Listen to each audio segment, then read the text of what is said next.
मित्रों नमस्कार, मेरे चैनल रुद्र न्यूज़ में आपका स्वागत है। आज हम एक ऐसे मुद्दे को लेकर आपके सामने आए हैं जो मोदी सरकार पर और उसकी कमिटमेंट्स को लेकर एक नए सवाल खड़े करता है। मोदी सरकार ने पिछले दिनों, आपको याद होगा, 14 फरवरी को काऊ हग डे अनाउंस किया था। मंत्रालय की तरफ से, बोर्ड की तरफ से किया गया था, एनिमल बोर्ड जो सरकार के तहत होता है उसकी तरफ से। और आज उसको वापस ले लिया गया, कल उसको वापस लिया गया, आज ये खबर सामने आई कि इसको वापस ले लिया गया है। तो सवाल ये उठता है कि क्या मोदी सरकार की कमिटमेंट जो हिंदूवादी विषयों के प्रति थी वो धीरे धीरे कम होती चली जा रही है और लगभग ना के बराबर हो गई है। अब गो रक्षा के प्रति मोदी सरकार की कोई कमिटमेंट नहीं है। गो दिवस जो था, जो हग डे था, जिसको हिंदी में कहा जाए गाय गला मिलन दिवस, गो गला मिलन दिवस, उसको अगर मना लिया जाता तो कोई बड़ी बात नहीं होती। उससे सरकार की थोड़ी सी कमिटमेंट नज़र आती कि गाय के प्रति सरकार कमिटेड है, गाय की रक्षा के प्रति कमिटेड है। जब इसको अनाउंस किया गया था इस दिवस को, तो ये कहा गया था कि भारतीय अर्थव्यवस्था का मूल रहा है गाय, इसलिए इसको मनाने की जो है वो एक सिफारिश की जाती है, लेकिन 2 ही दिन में वापस कर लिया गया। दरअसल मोदी जी अब हिंदूवादी नहीं दिखना चाहते। अदरवाइज़ ये कोई इतना बड़ा विषय नहीं था गो गले मिलन दिवस, कि जिसको लेकर एक मामूली सा दिवस था, लेकिन उसमें सरकार की थोड़ी कमिटमेंट गौ के प्रति नज़र आती। और जो अमला है, सरकारी अमला, उसमें जो है गाय की रक्षा के प्रति चेतना बढ़ती कि ये सरकार का कदम है, सरकार इसके प्रति जो है वो सचेत है, सरकार इसके प्रति सेंसिटिव है, इसलिए हम कोई ऐसा काम ना करें जिससे गोरक्षा में प्रॉब्लम हो। गोरक्षा एक बहुत बड़ा विषय रहा है भारत में, और पहला आंदोलन हिंदूवादियों का गोरक्षा पर था, और बहुत सारे संत इकट्ठे हुए थे जिस पर गोलियां चलाई गई थी, जिन पर गोलियां चलवाई गई थी, लेकिन मोदी सरकार ने उसे भी वापस ले लिया। दरअसल मोदी जी जो हैं वो अब पूरे के पूरे सेकुलर नज़र आना चाहते हैं। ऐसे सेकुलर जो नेहरू जी से मिलते हों, जिनकी गणना नेहरू जी जैसे नेता के रूप में की जाए, एक सेकुलर नेता, नेहरू जी जैसा सेकुलर नेता। तो मोदी जी अब नेहरू जी जैसे सेकुलर नेता बनना चाहते हैं, इसलिए वो कोई भी ऐसा काम नहीं कर रहे हैं।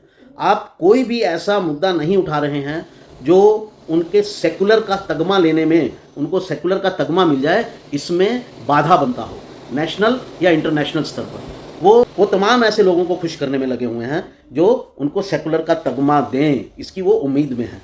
हालांकि कहते वो यही हैं कि वो नरेटिववादी हैं। वो नरेटिववादी आपको कभी ये तगमा नहीं देना वाले, आप लाख प्रयास कर लीजिए। मोदी जी के इस कदम से जो हिंदूवादी संगठन हैं वो खासे नाराज हैं। और मैंने आरएसएस का एक संगठन है भारतीय गो रक्षा दल, इसके महासचिव, राष्ट्रीय महासचिव नवीन शर्मा से बात की।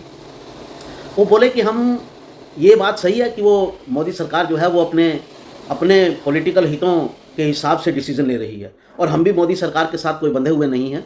जो गो रक्षा की बात करेगा हम उसके साथ जाएंगे, चाहे कांग्रेस हो, चाहे लालू की पार्टी हो, चाहे कोई हो, जो होगा हम उसके साथ जाएंगे। यानी एक निराशा है संघ के संगठनों में, जो भी डिफरेंट संगठन है, ये भी संघ का ही एक संगठन है। आगे का संघ की बहुत सारी धाराएँ हैं आरएसएस की, जिसमें से एक फ्रंट ऑर्गेनाइजेशन जो है वो ये भी है, भारतीय गो रक्षा दल। तो खासी नाराज है। इस बारे में मैंने वीएचपी के कुछ लोगों से बात की, सुरेंद्र जैन जी से बात की, तो उनका कहना था कि भैया कोई सरकार से हम बंधे हुए नहीं हैं, सरकार मनाना चाहे तो मनाए, ना मनाना चाहे तो ना मनाए। लेकिन सवाल ये उठता है कि अगर सरकार को अपनी तरह से, अगर सरकार चलाने की मंजूरी है और वो अगर किसी कमिटमेंट में नहीं है, अगर वो किसी नरेटिव से बंधी हुई नहीं है, अगर वो किसी आइडियोलॉजी से बंधी हुई नहीं है, तो आप हिंदुत्व के नाम पर वोट क्यों मांगते हैं? मत मांगिए। आरएसएस के जो संगठन हैं वो हिंदुत्व के नाम पर जो हैं वो फिर लोगों के पास क्यों जाते हैं, इलेक्शन में काम क्यों करते हैं? फिर जनता चाहे जिसको वोट दे। जब मोदी सरकार को हिंदुत्व के लिए काम ही नहीं करना है, हिंदुत्व के उद्देश्यों को प्राप्त ही नहीं करना है, उस रास्ते पर ही नहीं चलना है जो देश को हिंदुत्व की तरफ ले जाते हैं, तो देश सरकार फिर जो मर्जी रूल करे। फिर कांग्रेस और बीजेपी में अंतर क्या है? नवीन शर्मा जी का मैंने आपको नाम बताया, उनका भी यही कहना था। ठीक है, कांग्रेस और बीजेपी में कोई अंतर नहीं है। अगर आपको आइडियोलॉजी की तरफ जाना ही नहीं है तो फिर हम बीजेपी को वोट क्यों दें? जिसको चाहेंगे मर्जी देंगे। और नरेंद्र मोदी जी को शायद ये आभास है या उनका मानना है कि अब मुझे हिंदुत्व के वोटों की ज़रूरत है नहीं, मेरा अपना इतना वोट बैंक हो गया है जो मेरे नाम पर वोट दे देगा।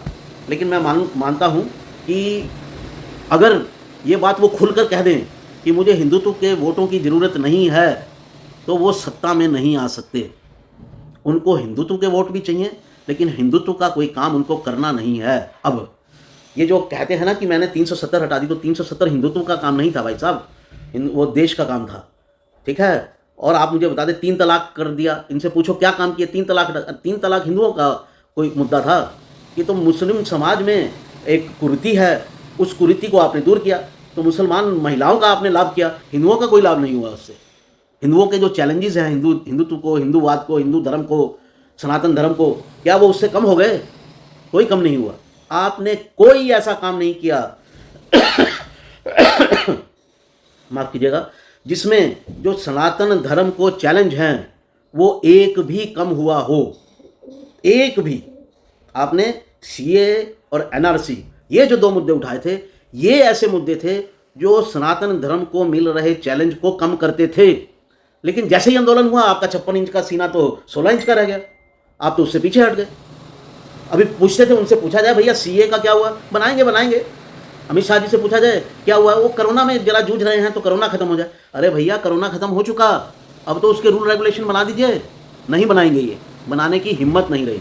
ऐसा अंतर्राष्ट्रीय दबाव है और ऐसा सेकुलर का तगमा लेने का चाव चढ़ा है कि भैया अब वो सीए और एनआरसी नहीं आने वाले, ठीक है। तो दिक्कत यह है कि हिंदुओं की पॉलिटिकल समझ थोड़ी कम है, इनको समझाने में बड़ा वक्त लगता है। 1947 में भी प्रयास के बाद 50-70 साल के बाद इनको समझ में आया कि ये हमारे साथ गड़बड़ हो रहा है। और वो समझाया किसने? कोई दो राय नहीं, इसमें संघ की बहुत बड़ी भूमिका थी। और इसको उबार पर लाए लाल कृष्ण आडवाणी अपनी राम रथ यात्रा के द्वारा। राम आंदोलन का इसमें एक बड़ा योगदान था, जिससे उनमें ये पॉलिटिकल समझ पैदा हुई। लेकिन जब वही लोग आकर धोखा करने लगे हैं, पीछे हटने लगे हैं, तो हिंदुओं को अभी समझ में नहीं आ रहा है। तो इससे साफ होता है कि हिंदुओं की पॉलिटिकल समझ बहुत कम है, जो कि मुसलमानों में नहीं है। उनकी पॉलिटिकल समझ बहुत शार्प है, बहुत तेज है। आप लाख जोर लगा लीजिए, वो अपनी बात पर वहीं के वहीं खड़े हैं। आरएसएस जो है मुस्लिम फ्रंट बनाकर एक आदमी खपाया हुआ है कि मुसलमानों को हिंदुओं के करीब लाओ। आज तक कुछ नहीं हुआ है, एक मुसलमान ने अपना व्यू चेंज नहीं किया है, एक मुसलमान ने। वहीं के वहीं खड़े हैं जो उनकी कुरान कहती है, जो उनके नबी कहते हैं। तो हिंदुओं की मूर्खता जारी है, मोदी जी भी इसका लाभ उठा रहे हैं। तो लाभ उठाया जाए, देखा जाएगा। या तो सनातन धर्म जो है वो बर्बाद होने को शापित है। अगर हिंदू उठे तो देखते हैं। हिंदुत्व की हवा जनता में तो फैल चुकी है, लेकिन वो इस स्तर की नहीं है कि वो मोदी जी की चालों को, आरएसएस की चालों को, वीएचपी की चालों को डिफरेंशिएट कर सके कि ये बेवकूफ़ बनाकर हमसे वोट ले रहे हैं या ये सच में हिंदुत्व के प्रति कमिटेड हैं। बहुत बड़ी बात है साथियों। जो हिंदू विचार के लोग हैं, इन पर इस बात पर ध्यान दीजिए और अपनी आवाज़ को बुलंद कीजिए। मैं तो आपको निवेदन करूंगा, जो लोग मेरी राय से सहमत हैं इकट्ठे हों और एक नए संगठन की ज़रूरत है जो शुद्ध रूप से हिंदुत्व के प्रति कमिटेड हो और पॉलिटिक्स में भी इसी भाव से आए, ना कि हाल बाल इधर उधर। वीएचपी तो ये भी मानता है कि मोदी जी जो कर रहे हैं ठीक है, वही जानते हैं, जो करना है ठीक है, हमको कुछ नहीं करना है। तो साथियों, इन लोगों ने हथियार डाल दिए हैं। मोदी जी ने सेकुलर होने का बीड़ा उठा लिया है और जो पीछे प्रेशर ग्रुप थे मोदी जी पर दबाव बनाने वाले, उन्होंने हथियार डाल दिए हैं।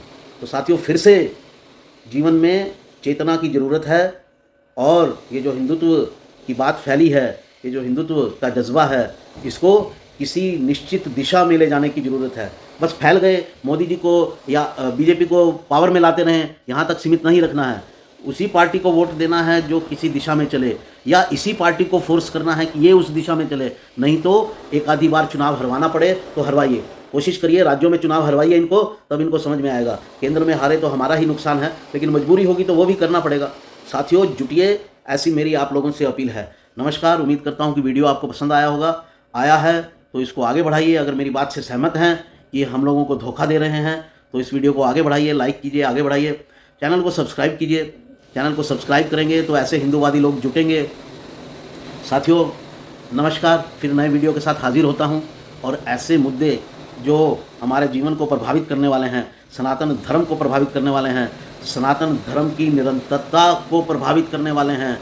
क्योंकि अभी अभी योगी जी ने भी कहा है और ये सच है, अगर हमारी डेमोग्राफी चेंज होगी, हिंदू कम होगा, सनातन धर्म कम होगा, तो अफ़गानिस्तान जो कभी हिंदुस्तान का हिस्सा था वो कट जाएगा, पाकिस्तान जो कभी हिंदुस्तान का हिस्सा था वो कट जाएगा, बांग्लादेश जो कभी हिंदुस्तान का हिस्सा था वो कट जाएगा। आगे देश को और नहीं बांटना है और नहीं कटवाना है, तो इस भाव से जुड़िए, संगठित होइए। नमस्कार साथियों, वंदे मातरम।